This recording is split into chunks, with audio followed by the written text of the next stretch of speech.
$8 a month. And then all these little blogs are names. Like for Ken and I, we've got the alliedcommand.org. So, Ken, that's just a website where we can put whatever it is that we want to write about. You know, your history, Don's history. But then somebody's got to put it in the computer and post it. And I'm a webmaster for that. And I use WordPress. Now, this Chant Hannah girl had a free one. And how you can tell folks, and this is all education, is with our Allied Command, we're going to be smarter about what we're putting into the computers because people want to be not fake news, but they're fake news, okay? They don't know they're fake news, but she doesn't have any credentials.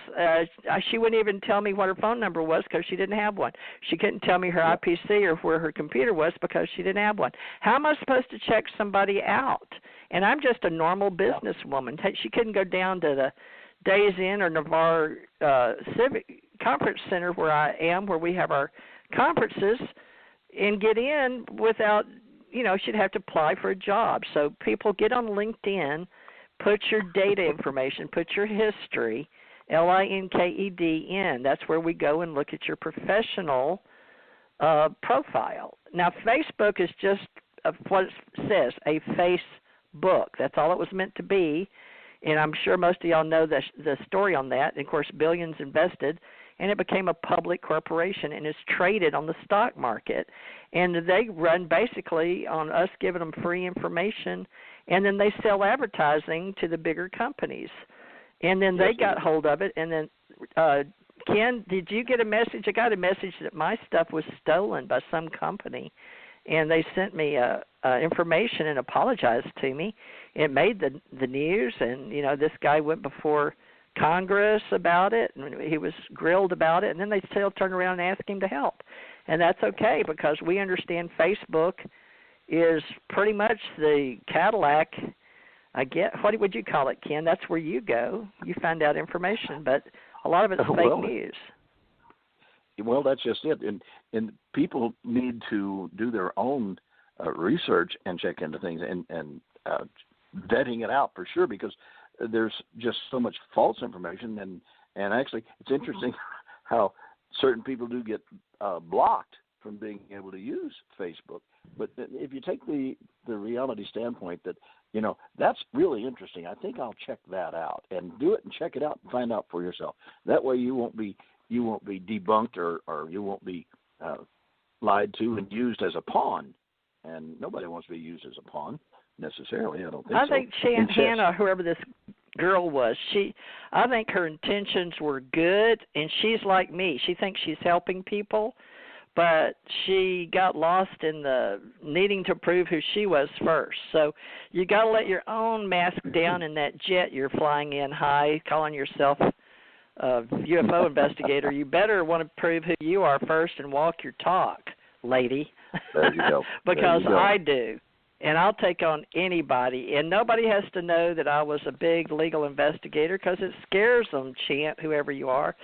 But if you want to know, I'll take you on any time, any place, any day and compare your credentials to mine. And, you know, I represent myself, and I've asked Ken Johnston, but you trashed me pretty bad to Ken, and he shared that with me. So, lady, you better hope I never find out who you really are, because we're going to go to Journalism Fifth City, whatever that is, in our invisible college. It's about as clear as you could possibly be. I don't think anybody should misunderstand what you mean by that. If you're going to tell the truth, tell the truth. You and James Oberg, right? You have that same feeling now, right? I've never had anybody do that to me. So why is this happening? It can only be, folks, the reason that I've created this show, Invisible College for Ira Pastor, and he said he liked it, so something must have happened to him, or maybe he didn't know it was going to be tonight, so maybe next Friday he'll come on. But he had liked. So something must have happened for Ken. But Ken, we'll leave Ira's name on here because he is one of our ACO visionaries. He's very bright, and he will come and help us. But, you know, you and I are proving, let me tell you, I had to pass a test in journalism, not to read the news. I used to rip and read what they called in the news industry for radio shows in Birmingham, Alabama. while I was going to college. So that's when I did my radio. But I was in television when I was a child, KNOE, with James A. No. So people can vet me all they want, but I've been in television, and I've been in When Will I Be Loved with Stephanie Powers. They used my showroom in the Atlanta Apparel Mart on the show. I guess she was sort of like me, my story, but that was Stephanie Powers, and I was in the television show called When Will I Be Loved with Stephanie Powers, basically playing me in the beauty industry, I guess you'd say, or the apparel industry. Yep. Really? See, I'm 2 years older than you, so I was around to see that. You bet. Pretty sure. Wow. Well, my husband and I were both in it for hours. Yeah, and Atlanta Apparel Mart, I had Jungle Beach and JB Cork, and I paid contract there, very expensive. I think it was like $3,600 a month and $5,000 a month. And the LA Apparel Mart, or let's see, there was the Merchandise Mart in LA. Was it LA Apparel Mart? You'll remember. You'll remember the the American Bandstand, I'm sure. And Oklahoma had its own little version. Oklahoma Bandstand. Well, I was with a rock and roll team, and I was one of the primary singers for the Jaguar rock and roll band, and I was one of the guest singers and band on the Oklahoma Bandstand. How about that? Wow! So you could sing too. You can. Or I used to could sing. Anymore, I don't think. A long time ago. A long time ago. Well, it's going to take all of our energy to express the various levels that we live in across the universe and various spacecraft that is orbiting, regardless of what we know it is. And I'll be more than happy, folks, to have you share with us your stories. And the reason we were asking for $5 a month is actually to help pay us for creating what we're going to create about you and putting our energy in. We can cut and paste if you want to share your photos and biographies and history and put it all in one place to be archived as a professional author or a professional journalist or a professional videographer or just whatever you felt like you did your life for. And that's what the $5 was for, because people want to do all this free in social media, but you can't trust it. And I want to know who I'm talking to and who I'm vetting, or who says they're a professional, who says they're a ufologist. That's where she was going after you and claiming, all kinds of things about how you were demeaning people and stuff like that, which was absolutely insane. And so it's sad to, and I'm glad that you're actually stepping up here and, putting nose to nose, so you're ready for battle. I wouldn't want to go up against you. That's the reason I'm going to stick with the truth. Okay. Well, people can have their thoughts. Thank you. Yeah. Well, the reason is, folks, is everybody can say anything they want to. That is America. That is freedom of speech. But if you want to be a journalist, you need to back it up, And I like to get two sides in the truth, or at least in the government likes you to have 3 bids at least, okay? I know because I worked in accounts payable, and we check the contracts explicitly. So, people can talk all they want trash about the government, but when we get too big for our britches as individuals and we go and we tell people, you got to do this or you got to do that, well, we get together and we join together in peer groups and associations, and we maybe have businesses. And unfortunately, some businesses, including Walmart all over the world and McDonald's and stuff, they have to have corporations. They have to have guidelines and boundaries. And we realize that, and I have worked country to country. I've worked with people all over the planet. I've been out of country many times, and I'm too old to be traveling. I don't like traveling. Used to get in tears traveling from Hawaii to L.A. to New York to Spain or to UK.